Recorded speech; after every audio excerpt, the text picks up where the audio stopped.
everyone, and welcome back to Morning Cup. I'm so happy that you're here today. I am here with the fun business coach, Sailynn, and she shares her journey from working 80 plus hours as an entrepreneur in year 3 to building a multi-million dollar business in less than part-time, followed by retiring before the age of 40. Her old school proven strategies meet the new school needs of today. Thank you so much for joining us today. Thank you so much for having me. I'm so excited to be here with you. I'm excited to have you. I'm so excited to dive into the funness of business and making it just really about growing our businesses, but doing it in such a fun way. And I know that's what you're all about as well. Exactly. Because why, if we're going to work so hard, then we should have fun doing it too.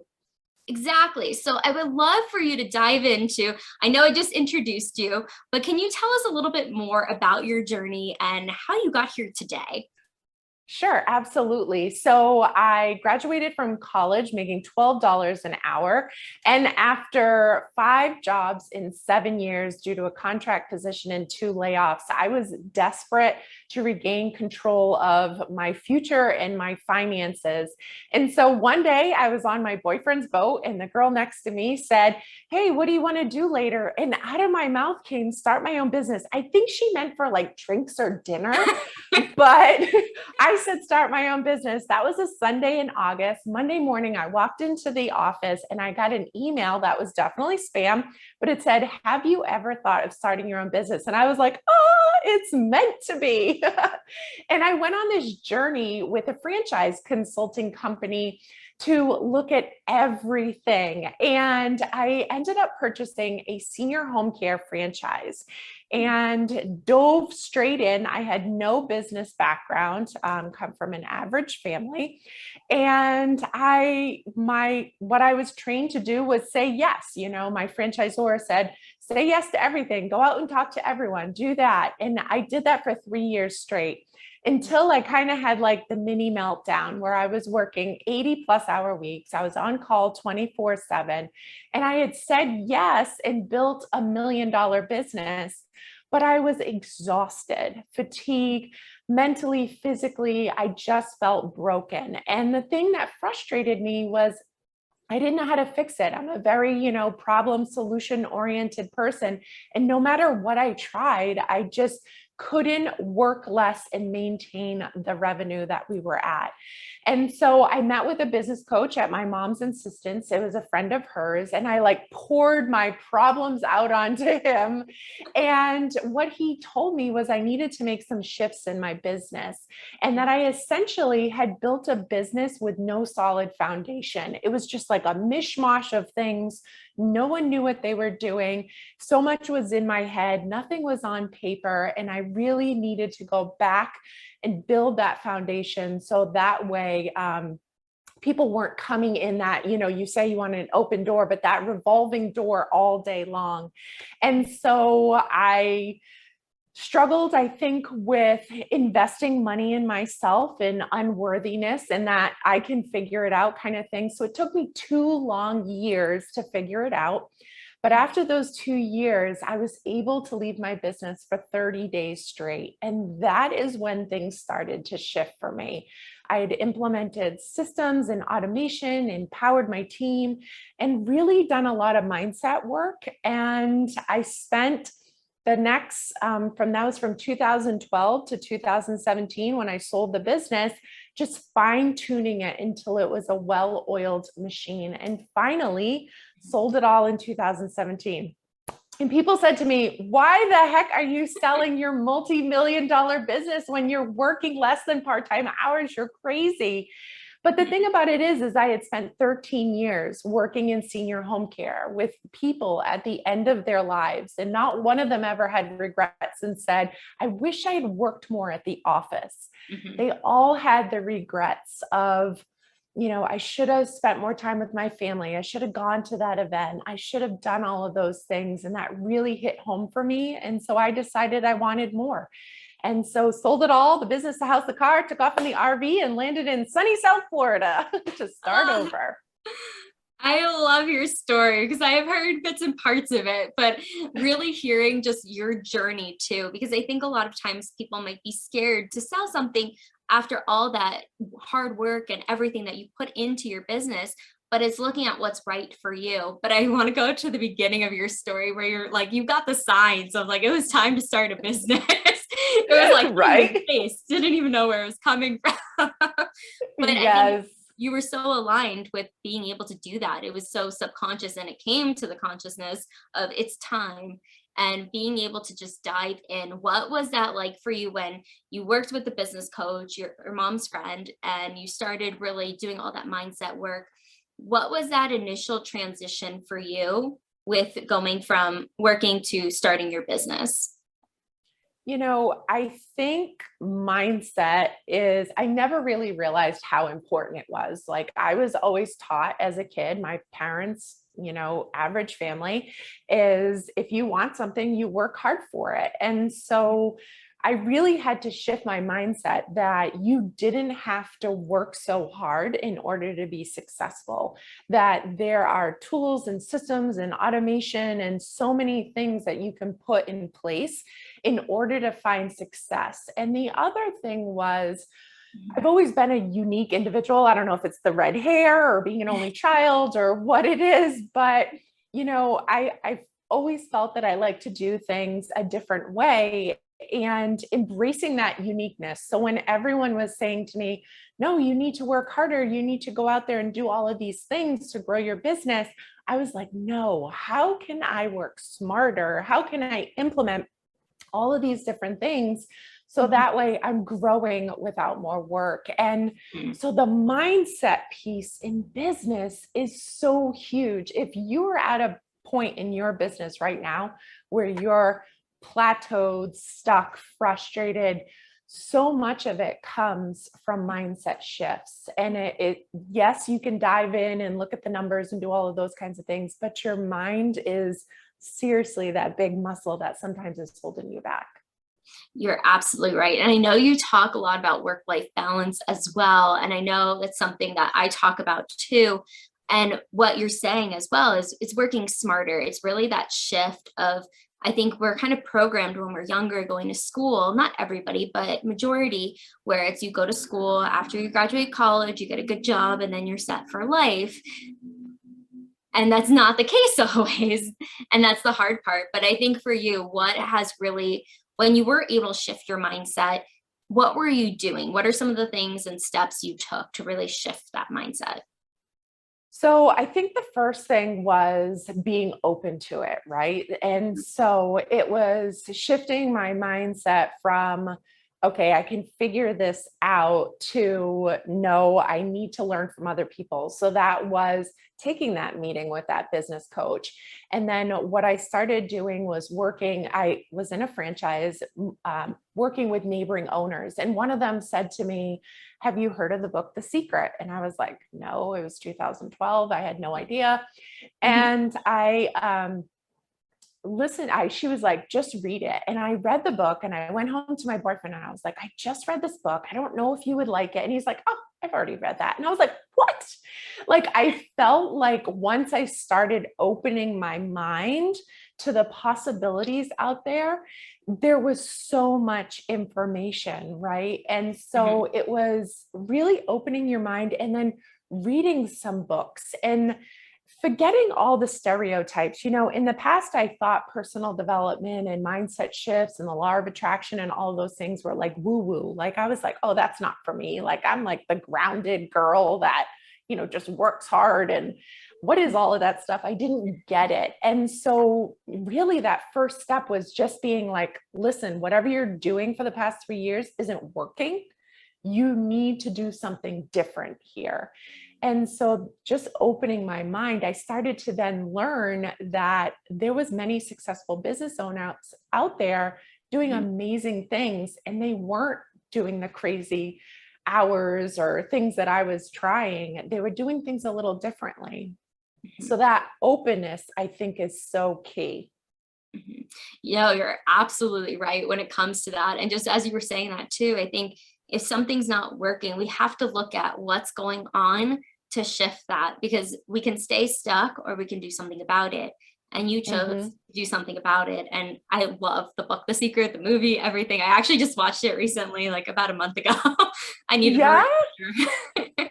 Yeah, I just listened to another one in the series and I was like, oh, this is so good. Which one did you listen to? Magic, I think it Oh, I was. haven't read that one or listened to it yet. Yes, magic. On my list.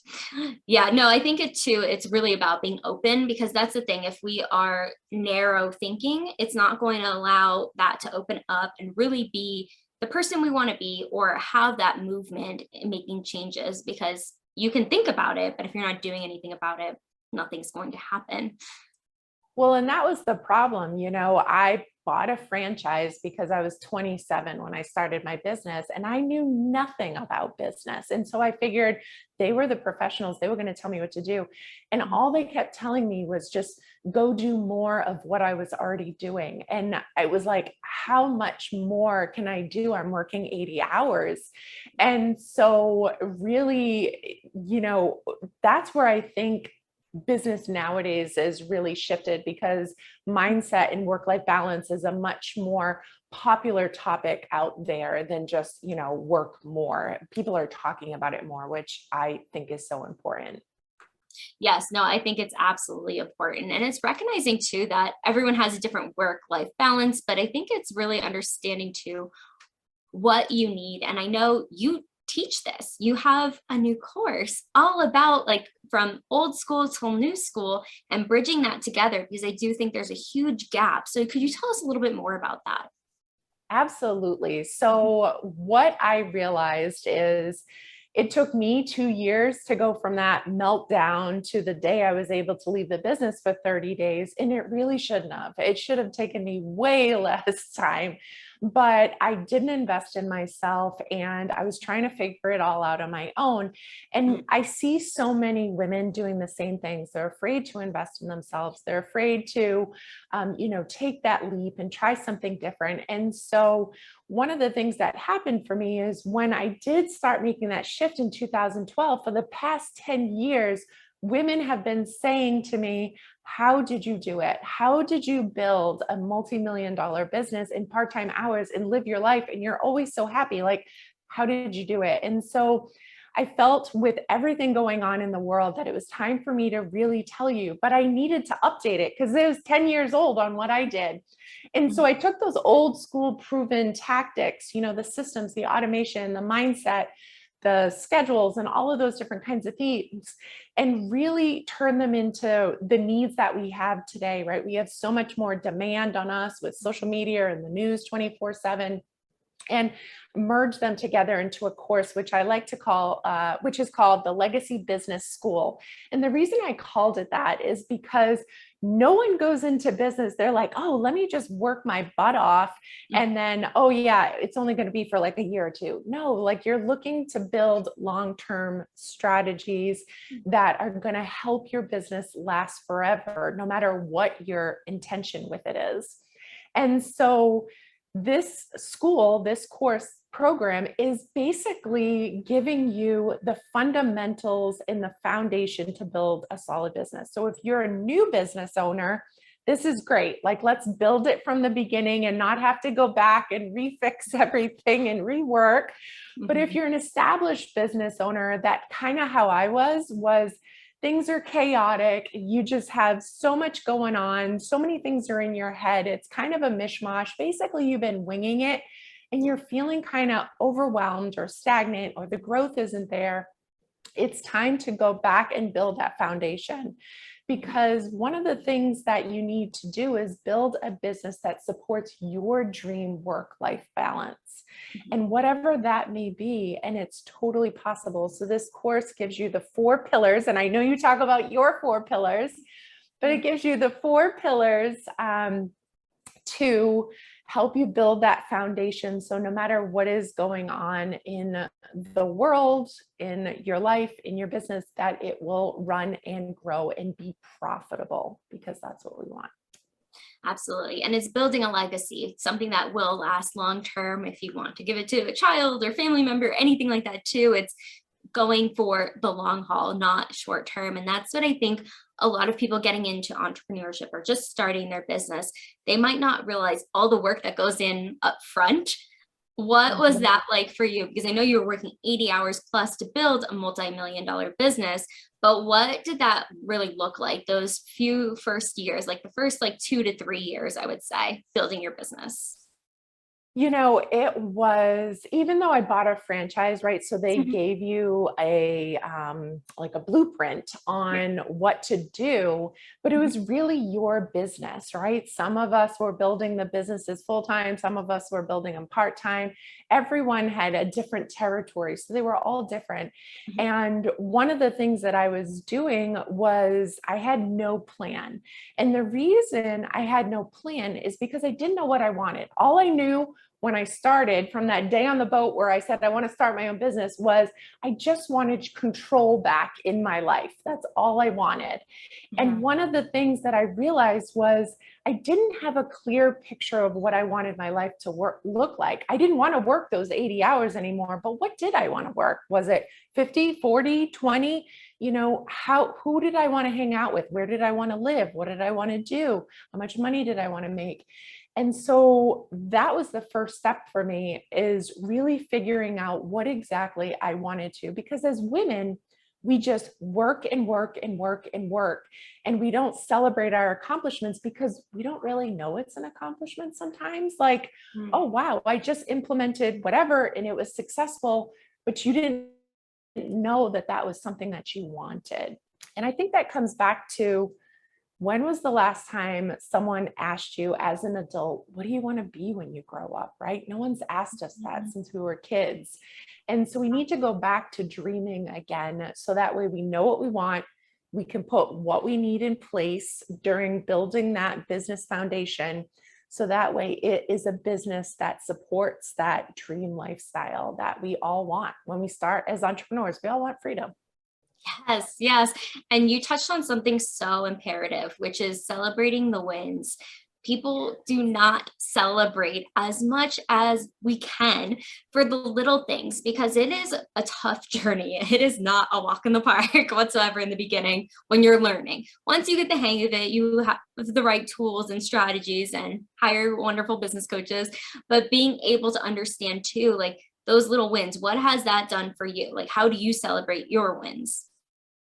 I tell people, celebrate it however you want, but just acknowledge it. So in my family, we like to toast at dinner with our drinks. And so it could be as simple as that. Like tonight at dinner, I will toast. What a fabulous, interview I had on YouTube today with Dr. C.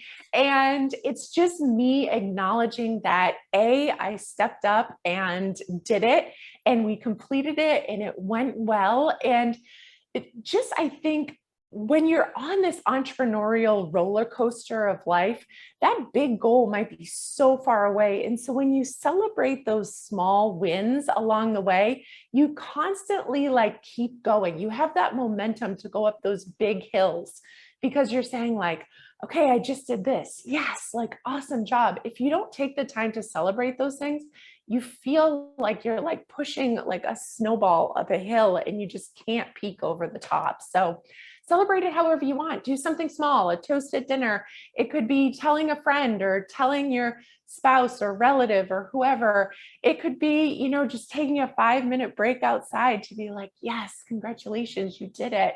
It could be something big if it's a big accomplishment, like a manicure or a pedicure or massage, but Mhm. it's just really taking that moment to acknowledge and celebrate it.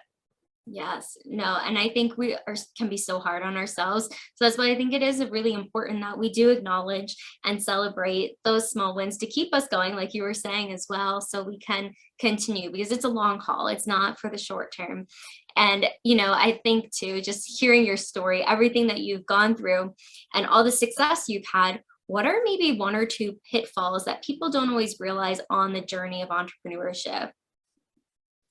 I think the biggest thing is it's not going to happen overnight. In this day and age that we live in, where we want everything now, we want instant, we want results.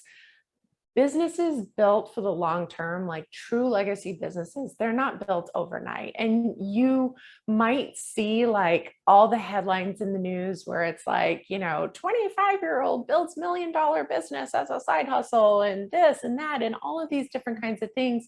But you didn't see that woman, working behind the scenes for the 5 years prior. And so I think the pitfall is really getting your expectations in check. If you want to build a long-term sustainable business that is going to support your dream life, you need to realize that it's not going to happen overnight.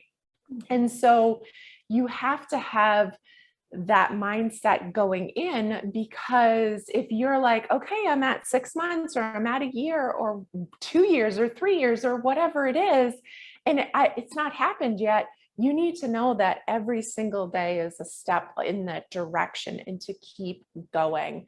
And then I think really the other pitfall that leads into that is the mindset.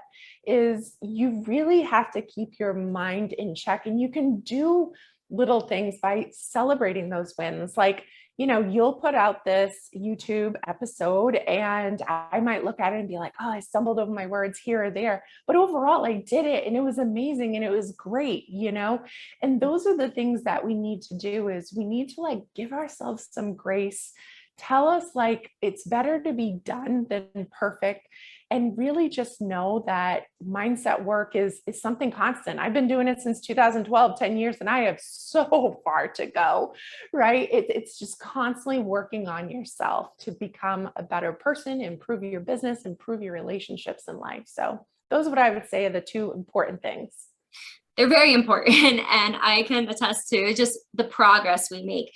Nobody is perfect, and it's about that progress. We're always evolving. We're never staying stagnant when we are trying to grow a business, when we are focused on our personal development and self-growth and really understanding who we are and going into that next version of ourselves, because every phase of life we do change, we do shift, and hopefully it's in the direction we want it to be.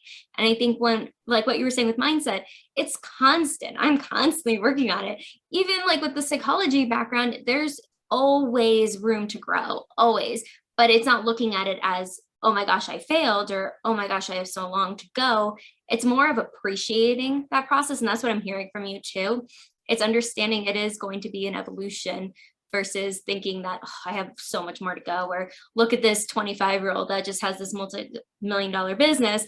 But it goes back to those behind the scenes, and you don't always know what's going on behind the scenes. And I think you put it so beautifully as well, understanding just ourselves and being able to continue moving forward, because it's truly what we want, and understanding it might shift, and that's okay. And I'm curious, how did the pandemic, did it impact your business at all? Like with COVID and everything along those lines? That's a great question, and I think all entrepreneurs are asking themselves the same thing. And so in my online business, what the pandemic did for me is it really made me think about what was important in life, right? Because when I sold my business in 2017 and gave up this pretty nice luxury lifestyle that I had, that I was maintaining because of that business, I did it because I wanted more. I wanted more time. I wanted more freedom. And I realized that stuff didn't make me happy. It was the time freedom that I was really looking for.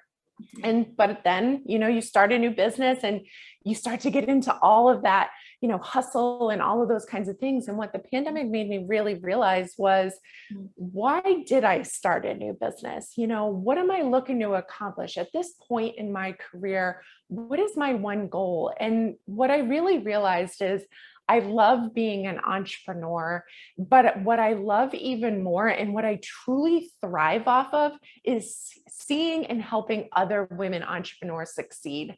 And so for me, it was really looking at my business model and dialing it in to see, what were people struggling with? What do I see coming in the future for business? And, how can I help in my own little worlds that I live in here, and give me back the time that I had been looking for? And so that's why I came up with this business course, is because I knew this is what, after talking to so many women online for the past 5 years, because don't forget, I built my franchise in person and being online was a huge pivot for me, is so many women were struggling with that foundational stuff. They were going viral and then it was like, oh my gosh, how do I handle this? Or if they had a business that benefited from the pandemic, that they couldn't handle the workload because they didn't have the foundation and the fundamentals in place. And so it was really a wake-up call for me to help women get those things in place so that way they have that solid systems and automation and processes and all of those things that we don't think are necessarily sexy but are needed in order to have a business that supports you and doesn't run you, right? We don't get into business to have it run us. So the pandemic, I think, was a wake-up call for all of us. But for me personally, it helped me dial in what I love and how I can help people more. Yes. And even the foundational piece, right? With business, if we don't have, like, let's take a house, for instance, you don't have the concrete, everything you need to lay out the ground to build up. You can't have a roof, you can't have walls, all those things will be unstable. And it's just even like what you're saying too, with your business, like people that did go viral that couldn't handle the workload. That's why I do think it's those things. You just never know when it's going to be that moment where everything just changes. It doesn't happen overnight, but it can happen gradually. But if we have those systems and steps in place, it will just make us that much more successful. And that's exactly what you help people do, especially women, and being able to thrive in business versus survive. Exactly. And that's the thing, is you just want to be prepared. As someone who came from working in healthcare where we ran 24 hours a day, it was building that foundation that when we got 8 calls for, a 24/7 client where I needed 15 staff for one person, it was like, how do we handle this when we went from calm yesterday to chaos today? And you can really maintain that work-life balance when you have all the stuff behind the scenes in place. So that way, when you do have that spike, you're prepared for it and you're ready to run with it without exhaustion. That's the big thing.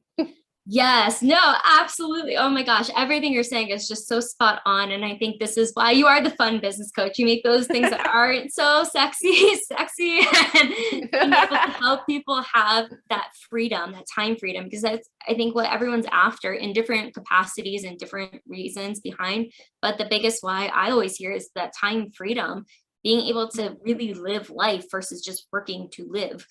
And I think that's the biggest aspect of it. I feel like I could still talk to you for so much longer, but we're going to get into the rapid fire questions if you are ready for them. I am ready. The first question is, who is your hero? So my hero was my dad. He passed in 2019, and he was just one of those men that was always there for you no matter what. The call me at 3 a.m. and pick me up, kind of deal. So he was my hero. Dads are amazing. What motivates you to work smarter? Well, I always ask what makes you work harder, but what makes you work smarter? The fact of working in senior home care and losing my dad at a younger age, tomorrow is not guaranteed. And so you don't get a rewind button. And so you really need to live each day like it potentially could be your last. And so working smarter gives you the time to spend with your loved ones and friends and all of those things that you want to do, so you don't have regrets at the end of your life. Yes, absolutely. I mean, I'm sure even working in healthcare with people towards the end of their lives, it just puts so much in perspective too of where our priorities are, what we want to do with our lives, because we see that end. And like you said earlier too, nobody ever says, I wish I worked more, ever. No one ever said that. I believe it. That was a great answer. So if you were a superhero, what would be your power or powers? Ooh, flying.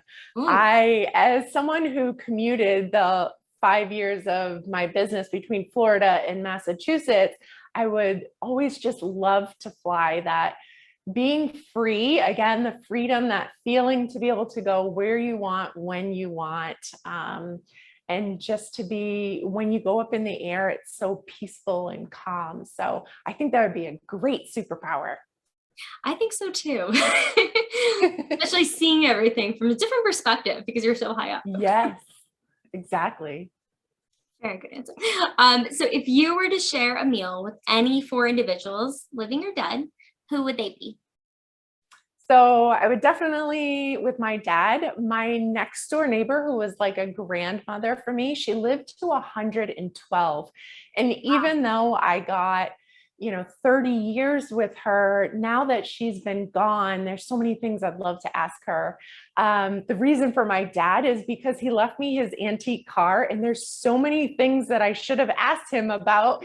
And that was his baby. That was his big thing. And I should have listened better with that. I would love to also have breakfast with Mel Robbins. I think she has a very interesting journey through her life. It hasn't always been this overnight success that we see, and I think she brings it real to us. And then I'd love to do someone like fun, like a race car driver, someone like that. And hopefully we could turn maybe that meal into like a drive or something fun like that. Just to have an unbelievable experience that, the average person doesn't get to have. So yeah. Oh my gosh, I haven't heard that, but I love the transition of like, okay, we're eating, but now we're gonna go for a drive, have fun. I mean, it goes back to your brand too, just having fun. Well, and I think it comes all down to, you really only get one life. And so if you're like my next door neighbor who makes it to 112, great. Or if you're like my boyfriend's dad that only makes it to 57, like, you need to live each day and love it. It's not going to be great, but do your best to enjoy it. Be present for those people in your family and your friends that are so important to you, and do all those experiences. Like, forget the bucket list. Like, let's make it happen as soon as possible, because you just never know. Yes, no, wise words, very wise. So what is the most daring thing you've ever done? The most daring thing I ever did was say yes to a friend to go to Australia for 4 weeks and rent a camper van and travel up the coast. I had never been really out of the country, like Canada and Mexico don't count. And so it was a 30-hour trip.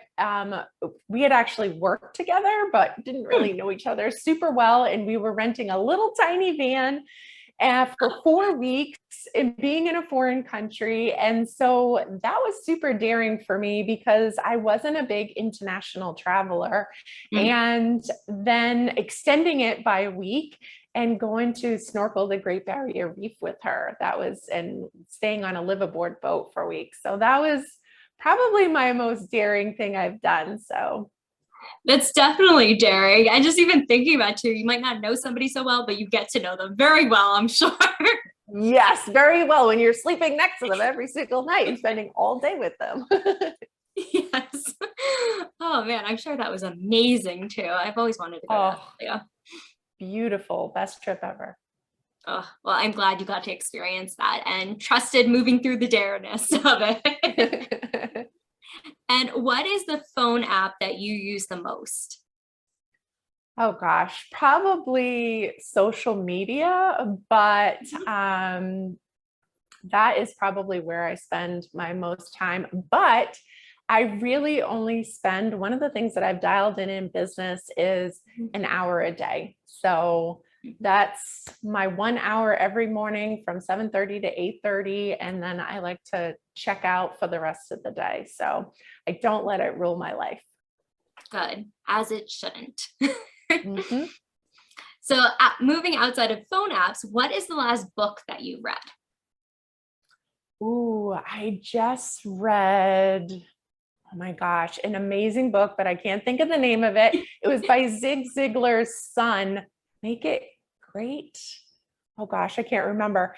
But it was such an amazing book. And he was talking all about building a legacy. And it was a book recommended by a friend in a book club. And I had no idea what it was about.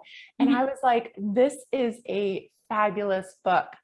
And then if I can give one other one, a fun book to read was called Unstoppable You. I got it on Kindle, and it was just such a great book. It was a fiction book, but it was about a girl figuring out her life and what was more important, her crazy job where she worked a million hours, or having a life and a family and those different kinds of things. So didn't know what that was about either, but sometimes books just really ground you. Oh, yes. No, I love reading. I think it's so important just to get different perspectives, put yourself in the story, understand it. But yeah, I have heard of Unstoppable You. I haven't read it yet, but somebody else just recommended it. Yes. So thank you again for the recommendation. It's calling me to read it. So if you were to have a movie about your life thus far, who would play you? Oh gosh, can I go big and like choose Julia Roberts? Yes, I mean, she's amazing, right? Like, why wouldn't you want her? I think she's kind of like, from what you see, you don't really ever know someone, but I think she's one of those people that's like super business savvy, but also knows how to have fun and enjoy her life. So I think she would be fabulous. I'm sure it would be a fantastic movie. And so if you were to be an animal and describe yourself as an animal, personality wise, what kind of animal would you be? I am totally an orange cat, probably weighing way too much. And I sleep 23 hours of the day and eat and pee the rest. Like, I know I am coming back as a cat. So it's just like this amazing lifestyle where you just get up, you torment people, you eat, and then you go back to sleep. Sounds like a great life. It does. Oh, I love it. So what is your favorite family recipe? If you have one, or you always have it together, anything along those lines?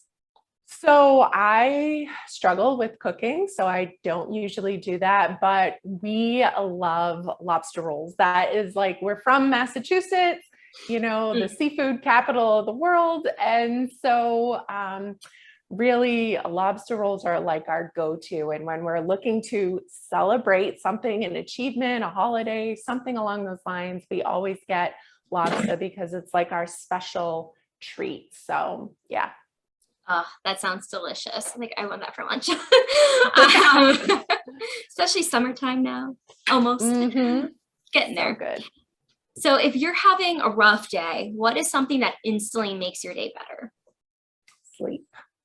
So I will tell you, whenever I am burnt out, overworked, feeling like I'm getting sick, the creative genes are not flowing, like whatever it is, I sleep, because sleep is something for me. It's the one place that like my mind shuts down and I can just totally relax and chill out. And sometimes it's, a 10-minute nap in the middle of the afternoon, or if it's going to bed at 7 o'clock at night and sleeping for 12 hours, whatever it is. But sleep has always been the one place where it allows me to just chill out, rewind, and kind of get back going after I wake up. So it's my secret power there, sleep. It's an important power. I think that's what we need. It is. Mind and body need that rest, and we don't always get it, but knowing what our bodies need, and you exactly know what works for you. Yep. And so if you do have a day off, I know you have a very flexible schedule, but if you don't have any clients or anything, how are you spending your day? So I'm a total boater at heart. I love to go boating. Being on the water is where I find peace and relaxation, or going for a motorcycle ride, or going shopping with my mom. We love Lily Pulitzer and love to go consignment shopping. So really spending time with family and doing something relaxed that, we enjoy and brings us joy. Oh, yes. No, it sounds very joyful as well, very freeing. And one more question I have for you is, So what is something an outsider wouldn't know about your industry? What is something outside that people wouldn't know about my industry? Like an outsider. Let's see. It looks easy to be a business coach because you're like, oh, I just talk to people. But really, when you're having one-on-one conversations with people or in a group setting or offering a course or any of those kinds of things, really, you're having a conversation like you would with a family or a friend. And so you want to provide them the best advice or tips or knowledge that you have. So it's not as easy as sometimes people think it is. I know there's a huge uptick right now in people becoming coaches. And I think a lot of it, the reason people are really struggling is because they realize it's a lot harder than they think, right? People are relying on you to be there for them. So coaching is a fabulous industry, but it definitely can be challenging at times because you feel responsible for people's success. Absolutely. I'm glad you brought that into the conversation. So what is the best way for people to learn more about your legacy business school and where they can find you? Yeah, definitely. So there is a free masterclass that you can watch at your convenience. So you can go to my website at www.passionpurposeposture.com/legacy business blueprint. You can learn the 3 secrets they don't teach in business school that you must master if you want to have a profitable business while still having a life. And that masterclass will give you that information, and then you'll have the invite to check out the Legacy Business School and see if that is a good fit for you. Amazing. Well, thank you so much, Sailynn, for being here today. We're definitely going to link everything below so you can follow her and get into that masterclass so you can learn the secrets.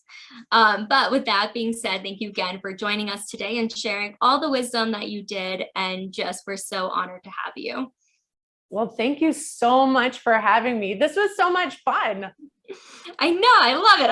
I just love amazing women, being able to hear your journeys. Yes, you have a great gig going on here, just interviewing so many amazing people. And I just want to thank you for doing this YouTube channel because it's been super interesting to listen to all the different people's journeys.